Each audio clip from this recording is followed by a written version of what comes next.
और इस बीच बड़ी खबर आपको बता दें, जहां आरजेडी में बगावत देखने को मिली है। ऋतु जायसवाल गुस्से में है। रामचंद्र पूर्वे को उन्होंने पार्टी का गद्दार बताया और निर्दलीय विधानसभा चुनाव लड़ने का भी ऐलान किया है। गुस्से में सोशल मीडिया पर एक चिट्ठी लिखी है ऋतु जायसवाल ने। ये बड़ी खबर हम आपको बता रहे हैं।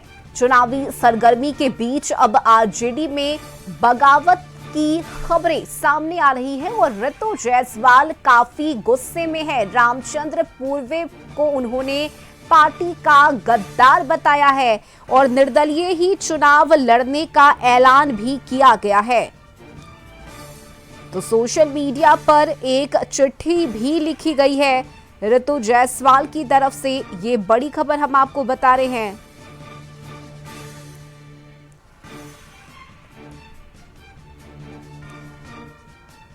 तो बिहार में चुनाव का काउंटडाउन शुरू हो चुका है। तारीखों का ऐलान हो चुका है। पहले चरण के नामांकन की तारीख भी खत्म हो गई है और अब इस बीच आरजेडी में बगावत की खबरें सामने आ रही है। निर्दलीय चुनाव लड़ने का ऐलान ऋतु जायसवाल की तरफ से किया गया है। संवाददाता नीरज उस वक्त हमारे साथ जुड़े हुए हैं। नीरज, क्या पूरी जानकारी? ऋतु जायसवाल की तरफ से सीधे सीधे आरोप लगाए जा रहे हैं। सोशल मीडिया पर उन्होंने एक चिट्ठी भी लिखी है। निर्दलीय चुनाव लड़ने का ऐलान किया है ऋतु जायसवाल ने। क्या पूरी खबर? देखिए, निश्चित तौर पे महागठबंधन में घमासान मचा हुआ है। टिकट को लेकर के लगातार ये बातें सामने आ रहे थे कि अपने मन पसंदीदा विधानसभा से चुनाव लड़ना चाह रहे थे। इसी के दरमियान आज ऋतु जायसवाल ने एक्स पर ट्वीट करते हुए रामचंद्र पूर्वे, जो राजद के पूर्व अध्यक्ष हैं, प्रदेश अध्यक्ष हैं, उन पर हमला की है और साफ तौर पे ये भी बता देते हैं कि ऋतु जायसवाल को बेलसंड से चुनाव लड़ने का टिकट दिया गया राजद की तरफ से, लेकिन वो नाराज हैं कि जो उनका मन पसंदीदा बेलसंड जो विधानसभा है वहां से नहीं दिया गया। इसी को लेकर के वो ऐलान की हैं सोशल मीडिया के माध्यम से कि अब हम निर्दलीय चुनाव लड़ेंगे और रामचंद्र पूर्वे पर भी हमला किया है। पार्टी को लेकर के साफ संदेश दिया है कि जो जनता जहां की चाह रही है, जहां से चुनाव लड़ने के लिए बोल रही है, वहां से नहीं दी गई। इसी से नाराजगी व्यक्त करते हुए वो निर्दलीय चुनाव लड़ने की बात कही है। बिल्कुल, और देखिए उन्होंने सीधे सीधे रामचंद्र पूर्वे पर गद्दार होने का आरोप भी लगाया और जो पोस्ट किया है ऋतु जायसवाल ने अपने सोशल मीडिया पर, उन्होंने ये बताया है कि मैं लगातार जनता के लिए सक्रिय रही, उनके बीच जाती रही, लेकिन इसके बावजूद जो चीजें पार्टी की तरफ से की गई वो कहीं से भी सहने योग्य नहीं है और यही वजह है कि सीधे सीधे उन्होंने निर्दलीय चुनाव लड़ने का ऐलान कर दिया है।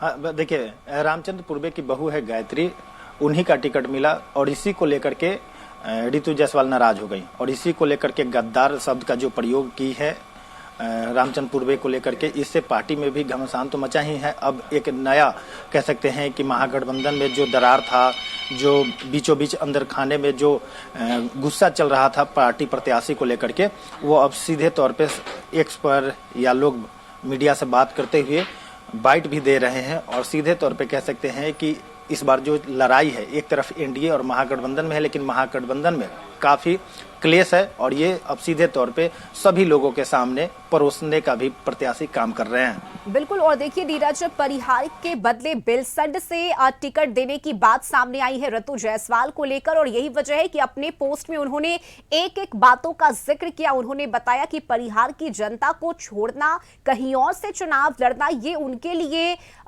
इतना आसान नहीं है और यही वजह है कि परिहार की मिट्टी से वे जुड़ी हुई हैं और यही इसीलिए उन्होंने निर्दलीय चुनाव लड़ने का फैसला लिया और इन बातों से उन्होंने पार्टी आलाकमान को भी अवगत कराया है। यह भी उन्होंने जिक्र किया है अपने इस पोस्ट में। देखिए, बिल्कुल मैंने पहले ही बताया है कि परिहार से वो चाह रहे थे कि हमको टिकट मिले, लेकिन उनको टिकट बेलसंड से दिया गया और गायत्री देवी हैं, रामचंद्र पूर्वे के बहू हैं, उनको टिकट मिला। इसी से लेकर के वो नाराज हैं और नाराज को लेकर के उन्होंने रामचंद्र पूर्वे पर कटाक्ष भी किया है और वो अपने एक्स पर साफ तौर पर यह भी बताया कि पिछले 5 वर्षों में मैंने परिहार की मिट्टी, यहाँ के लोगों के सुख दुख, संघर्ष और उम्मीदों को बहुत करीब से महसूस किया है। जनता भी चाह रही है कि हम यहीं से चुनाव लड़े। आज परिहार की बदहाल स्थिति के लिए वर्तमान बीजेपी विधायक गायत्री देवी ही नहीं बल्कि पूर्व विधायक डॉक्टर रामचंद्र पूर्वे जी भी समान रूप से जिम्मेदार हैं। तो निश्चित तौर पे कह सकते हैं कि तेजस्वी यादव या जो लालू प्रसाद यादव जो बड़े नेता हैं, सभी लोगों के लिए एक मैसेज दी है कि देखिए कि हमारे विधानसभा क्षेत्र में क्या चल रहा है और जब हम टिकट लेना यहाँ से चाह रहे थे तो इसके बदले हमको दूसरे जगह से टिकट दिया जा रहा है। इसी को लेकर के आपत्ति दर्ज करते हुए वो निर्दलीय चुनाव लड़ने का फैसला लिया है। बिल्कुल नीरज, और देखिए जो स्थिति इस वक्त बनी हुई है महागठबंधन में, जहां एक तरफ एक दल दूसरे दल के आमने सामने प्रत्याशी को उतार रहा है, तो वहीं आपस में सिर्फ फटौवल मचा हुआ है, चाहे वो टिकट को लेकर हो, सीट बंटवारे को लेकर हो। ना आपसी सामंजस्य बनता हुआ नजर आ रहा है, ना आपसी तालमेल। बिल्कुल तालमेल की आपने बात की। सीट बंटवारे को लेकर के महागठबंधन में सबसे ज्यादा अभी तक क्लियर नहीं हो पाया है कि कौन कितने सीट पे चुनाव लड़ेगा। कई ऐसे विधानसभा के सीट हैं जहां पर एक तरफ राजद के भी प्रत्याशी नामांकन किए हैं तो दूसरी तरफ कांग्रेस के भी प्रत्याशी नामांकन किए हैं और इसी को लेकर के महागठबंधन में खींचातानी चल रही है और इसको लेकर के कहीं ना कहीं कह सकते हैं कि विधानसभा में महागठबंधन को खामियाजा भी भुगतना पड़ सकता है। जनता भी इस बार काफी आक्रोश है। जनता ये तय नहीं कर पा रही है कि किस पर हम भरोसा करें, किस पर हम मतदान करें और इसी को लेकर के जनता भी नाराज है। तो ऐसे में देखना बड़ा दिलचस्प होगा कि इस बिहार विधानसभा चुनाव में एक तरफ एनडीए है तो एक तरफ महागठबंधन है और तीसरी पार्टी के रूप में जनसुराज भी है। प्रशांत किशोर काफी मेहनत किए हैं, बिहार में लगातार भ्रमण किए हैं, जनता के बीच गए हैं। तो ये जो दिलचस्प बिहार विधानसभा है ये 5 साल पे लोकतंत्र का महापर्व आता है और ऐसे में जनता को भी ऐसे नेता को चुनना पड़ता है कि उनके क्षेत्र में विकास करे, उनके सुख दुख में शामिल हो।